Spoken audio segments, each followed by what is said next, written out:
Women experiencing labor pain frequently describe it as being more intense than any previous pain experience. In general, the pain experience of a parmiparous woman is more intense than that of a multiparous woman. In the late 1980s, Melzack used a pain questionnaire to compare pain scores of common pain conditions.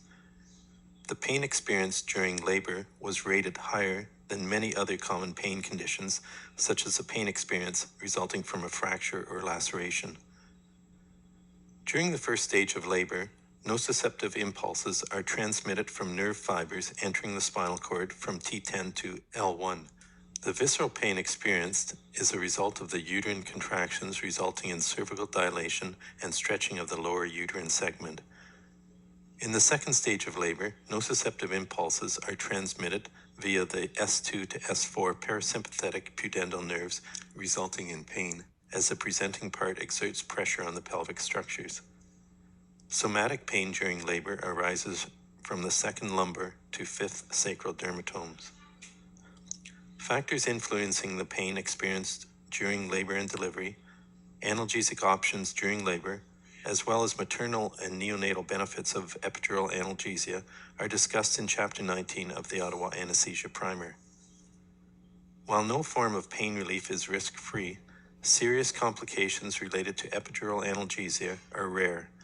Common side effects include local discomfort at the site of insertion, temporary difficulty in voiding, and incomplete pain relief requiring adjustments in the epidural or in the medications being administered.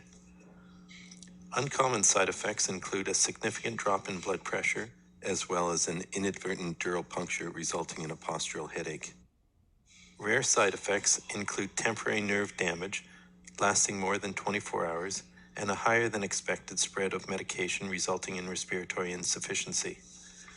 Very rare side effects include infections such as an epidural abscess or meningitis and loss of consciousness. Other very rare side effects include an epidural hematoma resulting in spinal cord damage and paralysis. While these are serious complications, they are fortunately rare and much less common than other risks we are familiar with, such as the risk of dying in a car accident. An intravenous is established prior to placement of the epidural. The clinician maintains sterile technique during the procedure with a hat, mask, and sterile gloves. The skin is cleansed with a chlorhexidine alcohol preparation. The procedure is typically performed with the patient in a sitting position, but may also be performed with the patient lying on their side. The superior borders of the iliac crest are palpated to identify Tuffier's line, which generally intersects the body of the fourth lumbar vertebrae. The L3-4 interspace, immediately cephalad to Tuffier's line, is palpated and is the most common interspace used for insertion of an epidural for labor analgesia. Alternatively, the L2-3, L4-5, or L1-2 interspaces may also be used to insert the epidural catheter. The epidural needle has a blunt, rounded tip to facilitate passage of the catheter into the epidural space and also minimize the risk of an inadvertent dural puncture.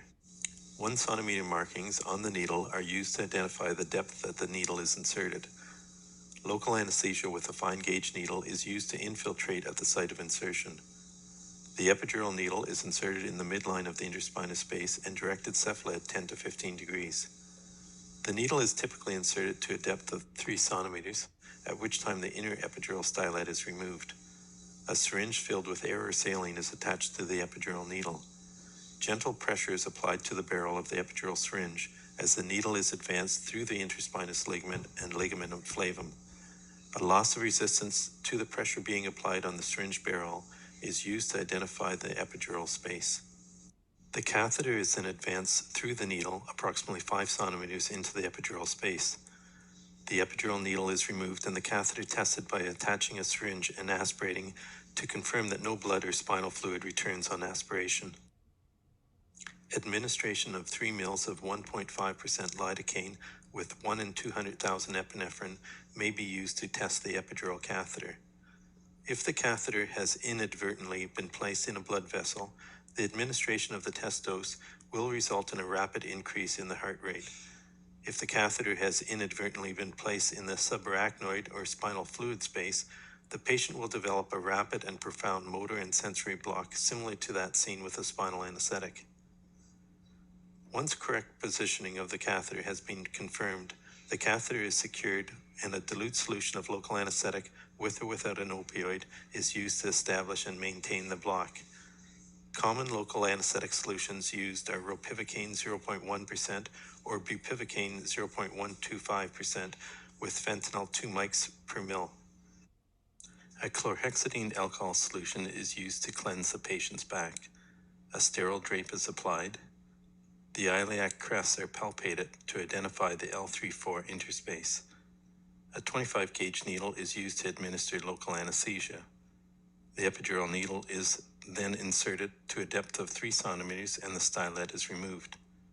A syringe filled with either air or saline is attached to the epidural needle. Steady, gentle pressure is applied to the syringe barrel as the needle is advanced. A loss of resistance technique to the pressure applied to the syringe barrel is used to identify the epidural space. The catheter is then inserted approximately 5 centimeters into the epidural space. The epidural needle is then removed and the catheter tested to confirm that neither blood or spinal fluid can be aspirated through the catheter. 3 mils of 1.5% lidocaine with epinephrine may be used to test the epidural catheter. Once correct positioning of the catheter has been confirmed, the catheter is secured and a dilute solution of local anesthetic with or without an opioid is used to establish and maintain the block. The epidural catheter is commonly placed on an infusion pump, permitting the infusion rate to be adjusted, additional bolus medications to be used, and/or allowing the patient to administer additional boluses as needed using a patient-controlled epidural analgesia technique, commonly referred to as PCEA. The patient's blood pressure is repeatedly measured after the epidural is established to monitor for hypotension resulting from the sympathetic epidural block. A right hip wedge or lateral tilt should be used to minimize aortocaval compression and the supine hypotensive syndrome. This is discussed further in Chapter 19 of the Ottawa Anesthesia Primer. The use of a dilute solution of local anesthetic for labor analgesia provides analgesia while minimizing the motor block, allowing the patient to move and push when the cervix is fully dilated. If an assisted delivery or cesarean section is required to deliver the infant, additional local anesthetic is administered to increase the intensity of the block and provide surgical anesthesia.